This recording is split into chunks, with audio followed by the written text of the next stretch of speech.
Hello আমার প্রিয় সকল বন্ধুরা, তোমরা সবাই কেমন আছো? তো দেখো, আজকে আমি আমাদের বিরিয়ানি রান্না করা হয়েছে। তো আমি এটাকে খুব সুন্দর করে একটু ডেকোরেশন করছি। দেখি এটাকে খুব সুন্দরভাবে ডেকোরেশন করতে পারি কিনা। তো ডেকোরেশন করার জন্য আমি নিয়েছি শসা, সাথে একটা পেঁয়াজ গোল করে কেটে নিয়েছি রাউন্ড করে।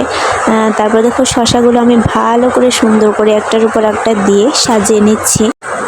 বিরিয়ানি আমার খুব পছন্দের একটা খাবার, আমি অনেক পছন্দ করি বিরিয়ানি। বিরিয়ানি আমার ভীষণই ভালো লাগে। তো তাই আজকে বিরিয়ানিটা পেয়ে ভীষণ ভালো লাগছে।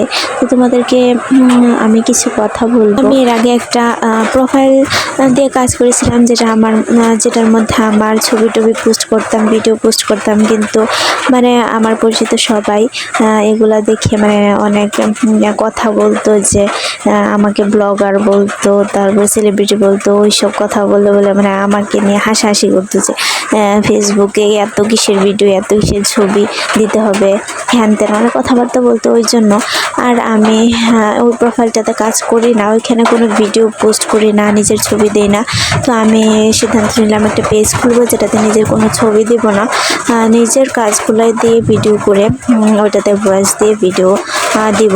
তো এই কাজটাই করলাম। তো তোমাদের অনেক ভালোবাসা পেয়েছি ভিডিওগুলো দিয়ে, তোমরা সবসময় পাশে ছিলে। তো তোমাদেরকে একটাই রিকোয়েস্ট করবো, যে তোমরা সবসময় আমার পাশে এভাবেই থেকো, এভাবেই ভালোবাসা দিও। আমি সবসময় তোমাদের পাশে থাকবো, পাশে থাকার চেষ্টা করবো। সবাইকে অনেক অনেক ধন্যবাদ।